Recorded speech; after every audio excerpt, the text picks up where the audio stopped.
First I eat, Garuda said. He ate 10,000 beings, but it wasn't enough. 9.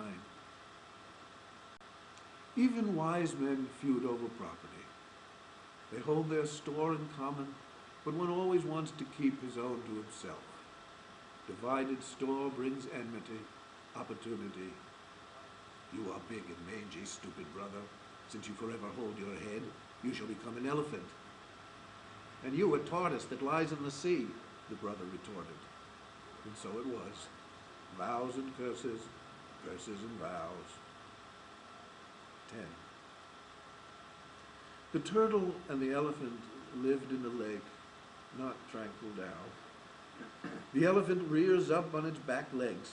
The tortoise cringes as the elephant focuses his tusks and trunk. Now the turtle stands on hind legs too and battles the furious pachyderm. Lake afroth with billows, fish withdraw. Garuda waits in the air till his father, Kasyapa, gives a signal, then swoops down and seizes one combatant in each claw and flies to sacred water. Below were god trees, gold and silver fruits, branches of beryl nourished by water of the sea, and an enormous banyan tree requested that Garuda sit down upon one of its branches, but the branch broke, and the little sages that were hanging upside down were in terrible danger. 11. He flew to Tibet and stopped on top of a mountain and ate the animals he clutched in his claws and set the sages free, I think, or else Garuda became their weapon. But the gods didn't like it and started to fight. Garlands withered, blood rained down, lights went out. I had to find some wise men to find out why. It's your fault, O king of the gods. Your lack of vigilance produced Garuda, the sages said. He wants to steal the Soma, and he can do it. Gods stood around the elixir, showing the weapons peculiar to each. Discus, bludgeon, trident, battle axe, javelin, scimitar, club. 12. Great Indra insulted the miniatures. They were sages no bigger than the joint of your thumb. The poet said, I better stop this.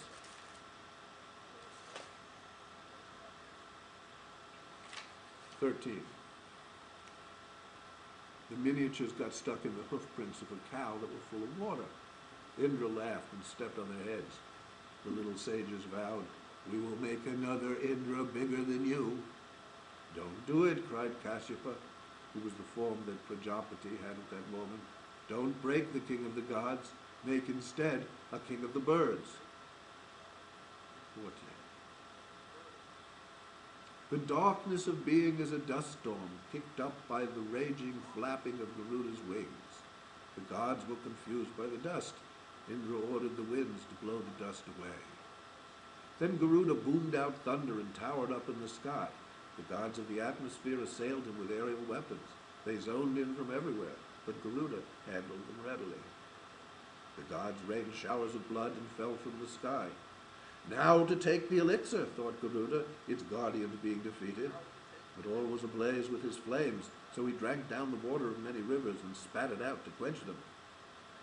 The Soma remained in the midst of ever new guardians, now rapidly turning wheels with razor-sharp accoutrements, ready to slash. Garuda studied the rate of the wheel's rotation, matched it, and passed, unslashed. Now more snakes, a pair of them whose snake-eye stares turned objects to ashes. Garuda tossed dust in those snake eyes, and they were blinded. 15. Vishnu sat in the sky, observing the business. He and the bird made a pact. Krishna, who was Vishnu, took Garuda as his mount, and the bird would become immortal, willy-nilly his Soma. 60. Snakes feed on wind. The oldest snake, named Sessa, sat apart from the others, mastering mystic austerities, practicing in holy mountain spots. Why? Why do you do this? Not to benefit beings, I wot. The god Brahma said that. My brothers are idiots. I just wanted to get out of the house. They're hostile to everyone, including themselves, and particularly Garuda, locked in excessive mutual grudge. I'll none of it. Good fellow, said Brahma. Choose you a boon. I want these austerities to prosper, and me to become the dispassionate upholder of Dharma. Good fellow, said Brahma. Then the stabilization of the earth will depend on you. Fine, said Caesar. Just put the world on my head. I'll tote it like a jug. My balance will be that good, and I'll encircle the ocean with innumerable coils. Sessa is Ananta. Garuda assists him. The grudge, in this case, abated. 17. But the mother of the snakes had cursed the snakes to doom. And a mother's curse, well, in principle, there is no antidote for this one. The snakes were not idiots. They took counsel. A snake sacrifice of enormous scope was raging.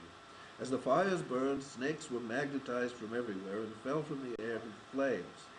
In council, innumerable unethical stratagems were invented to avert the inevitable, not one acceptable. Only fate defatalizes fate, the Snake King said. The question, it seems to me, is why was our raging mother not stopped by the gods? They put the question to Brahma.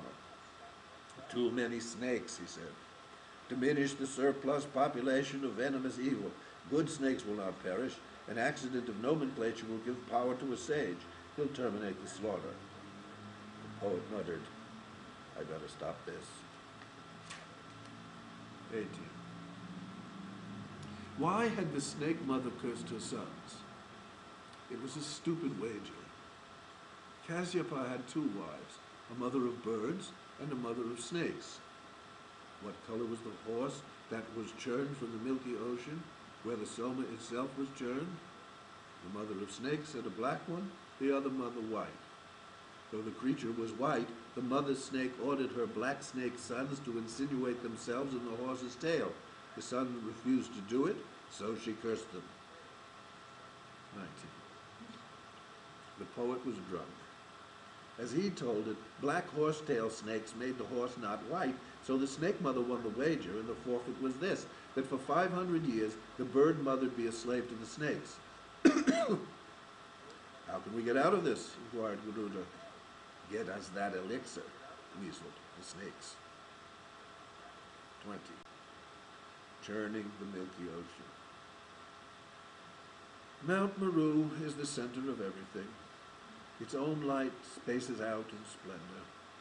Brilliantly colored, many-feathered bird flocks swoop across its woodlands. Beasts both big and little ecologize its surfaces, plunge its caves. There are rivers and lakes and mysterious haunts where timeless sages maintain their timeless states. Higher than anything, it seems to arrest the sky. Not anyone can see it. Not everyone can know of it. Few can find it if they set out to look for it. Thus Mount Meru determines the being of the worthy.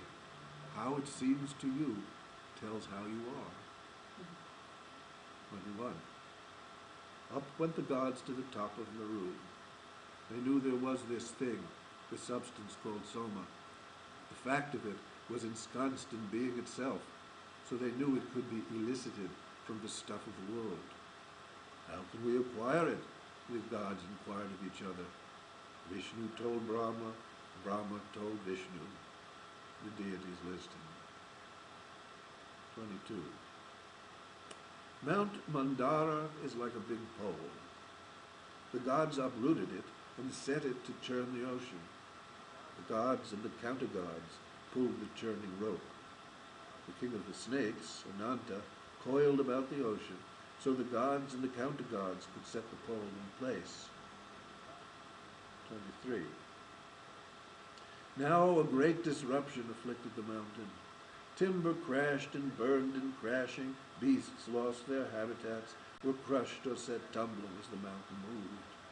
When the ocean churned, not only the ocean churned, but all things broke from the orders that contained them, resolved in the virtues of their substances.